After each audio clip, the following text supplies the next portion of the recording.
morning, Tanya. Welcome back to the program. Happy to have you with us once again. I hear you have some exciting news about a three-part series that we're going to start today. Yeah, we are. So, in preparing for the show, we were just talking about things that I'm observing when I'm on site with our members after we're doing these employee opinion and engagement surveys. And I'm in such and I'm really honored to be in the position that I not only get to talk to business leaders, but I also get to talk to the employees.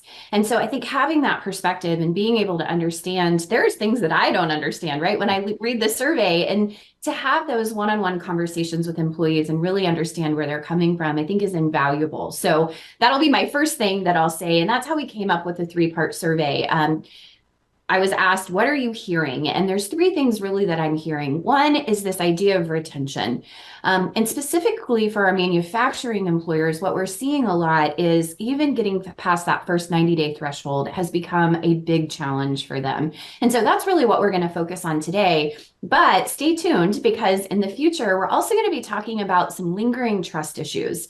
We're still working with leadership teams that maybe they had some change during coming out of COVID. They were in that remote workspace. Maybe some of your leaders are still remote and the other ones are back in office all the time. And what we're noticing is there's just creating this foundational trust issues because we haven't really settled in to how I function in the team. So we'll talk about that next time we meet. And then finally, this idea of our emerging leaders. How do we support them? And what we know as we study the generations is there's just been a different experience for our younger millennials and our Gen Zs. They have had a very different experience than probably you and I have had, Phil, or Bert.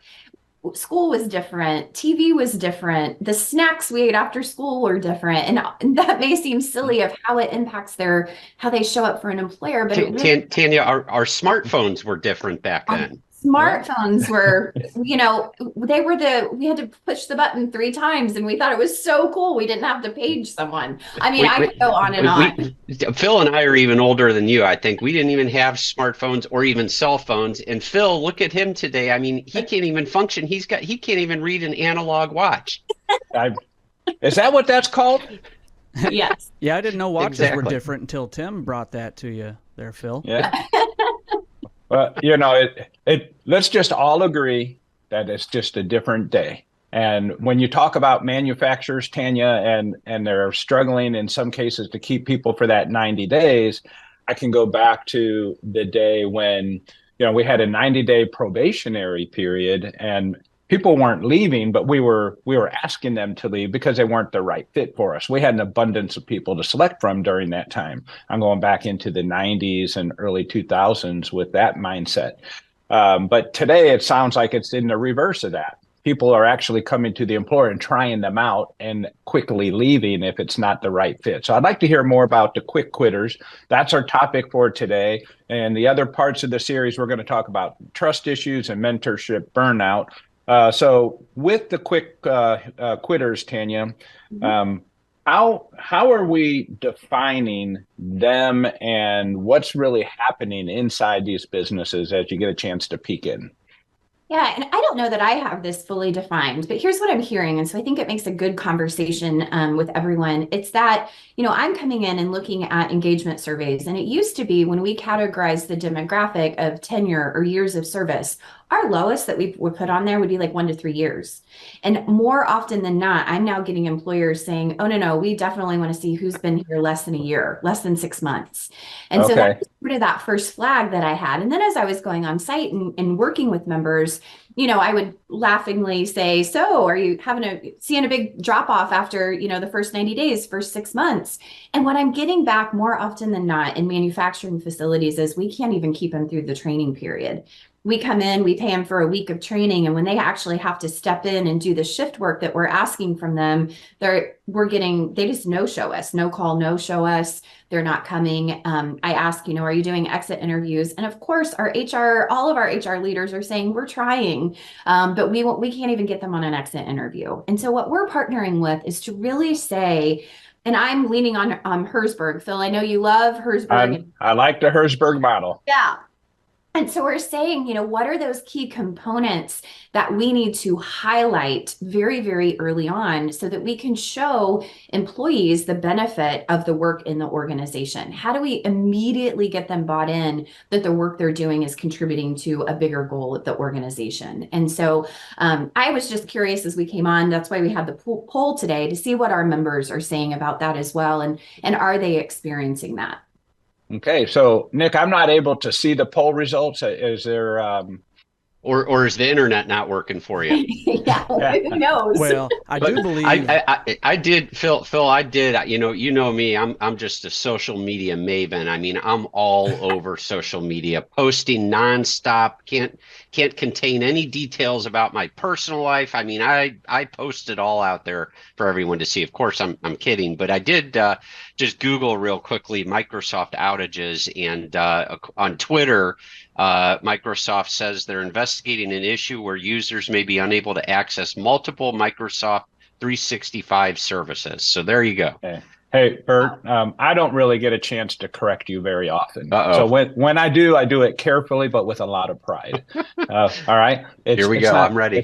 It's not Twitter. It's X. Thank you. You're right. Yep. It is X, X. formerly known as Twitter. Since we started talking about these poll results, they are just going crazy, back and forth. But right now, I think if you can look at that, kind of look at it sideways, 6 months to a year, that's where that kind of middle finger's coming right back at you.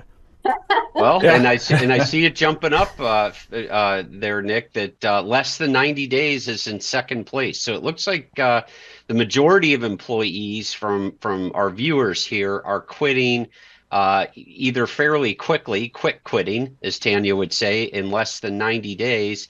And then the largest group would be 6 months to a year. Yeah.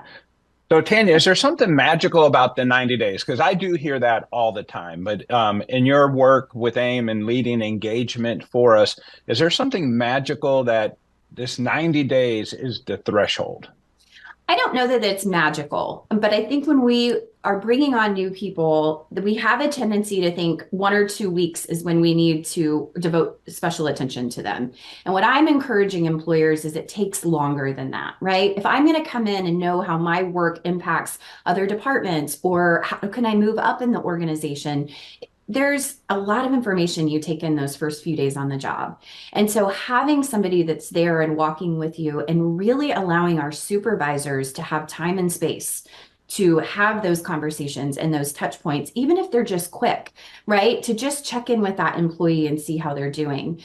Because this is a throwback. The last time I was on the show with Bert had been scouring the internet and found an article about the youngest generation bringing their parents on job interviews. And what we talked about back then was this idea of anxiety, that some of our newest members of the workforce have extreme anxiety in different situations. And that, of course, isn't going to apply to everyone. But if we had somebody that came to the interview and their parents were super involved in the process, it's not a giant logic leap to think there's some lingering anxiety when I show up on the job and I'm trying to figure things out. And so where I think it gets really important is that they have somebody they can go and ask questions to in a safe space. Phil, you and I have talked about psychological safety. I think this comes in. And when you take maybe some more traditional roles where we weren't talking about psychological safety in manufacturing organizations, right? Maybe that's not something is top of mind. How can we create the it factor within some of these roles that when I leave work as a new employee, I'm like, I felt like I did something. I feel accomplished. I want to come back and do that again tomorrow. And that to me is the winning factor between maybe people going down and doing something hourly on retail that may have less of a heavy load to lift and better working hours. So a quick story for you, Tanya. My dad took me on a job interview one time. So I'm not necessarily proud of this, but we went down to the driving range. It was a hot summer day, and we were just looking at all the things that was going on at the driving range. And I didn't necessarily like golf. He asked me to go with him. I went with him. I had nothing better to do. And he was talking about the driving range being a good place to work. I'm like, yeah, I could do that. You know, I was a young 16-year-old kid. I could do anything, particularly if I was trying to prove a point to my dad. And I didn't say I wanted to do it. I just said I could do it. So as we were done, grabbed the empty bucket of balls when we went over, and he was friends with the guy that ran the driving range. He goes, hey, I want to introduce you to my son, Phil here. He really liked to work here. So that was the next thing that happened. And the guy goes, you know what? Just so happens that we have an opening. Can you start tomorrow?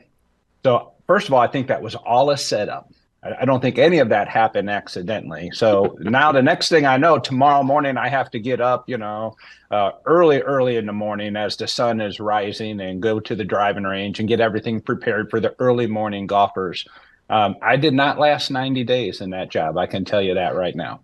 All right. Phil, I just have yeah. to ask, did your dad set you up in the job that you have to go out there and drive around in that buggy and pick up all the balls at the driving range and everybody aims for you and wants to pelt you and everything? If that was the only part of the job, it was great. When I said, oh, yeah, I could do that, that's what I had in mind. But that wasn't the only part of the job, right? It was pulling weeds and taking care of, all the facilities, and it was hot, and it just, it wasn't really for me. Let me just say it that way. All right. All right, Tanya, back to you. Tanya, what do you see as some of the reasons why? So you're talking with the leaders and you're talking with the employees. You got opinion surveys coming in, lots of data. What are the reasons why people are leaving in the first 90 days?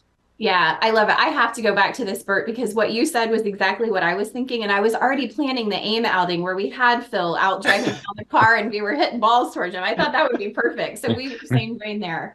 I want to see one of those carts. They should just own it, and they should paint a big bullseye on the side of that thing. Give them a reward if they hit it, right? Absolutely. Free bucket of balls. Yeah. All right, we got to rein you in. We started talking about golf here, but no, I think here's my thinking of it. And I have very much a logic brain in the way I think about it. And we went through a period of time where it was really difficult to get people in the door, right? If we go back to some episodes a few years back, we were talking about recruiting. How do we get people in? How do we get the resumes? And I think that we put a lot of focus and effort on it. But maybe what we sacrificed in trying to recruit people was this real honest conversation about what the work was. And so are we, through that process, painting the picture for people of what the work actually entails? Because that's the feedback I'm hearing from manufacturers is, it's summertime, it's hot, it's all of these things. And the employees come in and they're like, wait, I didn't know this is what I signed up for. So I think we have a delicate balance of finding that right fit. And I'll go back to what you were saying, Phil. And, we had a 90-day probationary period. Or you didn't know you had to pull weeds. You thought you got to drive a cool golf cart, right? That's it.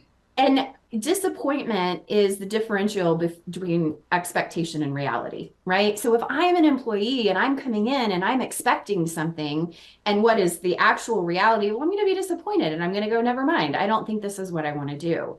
And you and I have been talking about decreases in population, the way the workforce is shifting, all of those things. And so I think we have to look at employees being a supply chain input.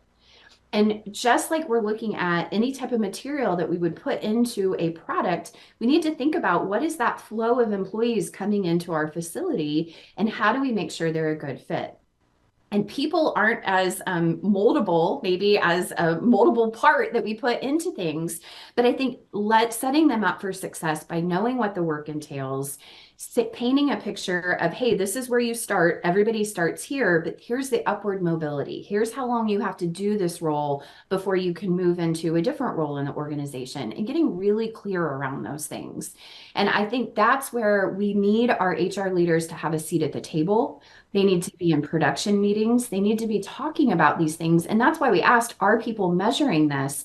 Because if we don't know the cost of this the turnover and this retention issue, then we can't take a full picture to our leaders to be able to say to them, hey, this is the true cost of the turnover that we're experiencing. Yeah. So that's just some things to think about. And it just goes back to HR leaders have to be part of the conversation because employees are a major stakeholder in the way that we get work done. Absolutely. I know that's really insightful information, Tanya. I love that kind of work. It's kind of, near and dear to my heart coming from a manufacturing background.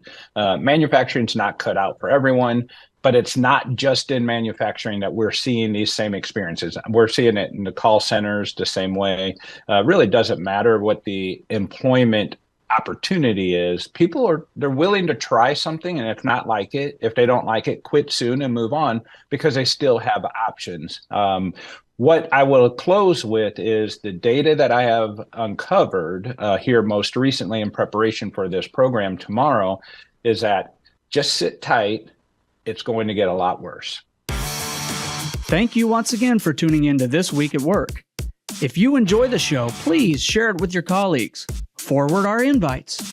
Share the link aimea.org/This Week at Work, or follow or subscribe wherever you get your news and entertainment, like LinkedIn, YouTube, Spotify, Apple Podcasts. We're everywhere you are. And you can be part of the show. Send your questions and comments anytime to info@thisweek.work. We'll see you next week, 7:30 a.m. Central Time, when we discuss what's happening this week at work.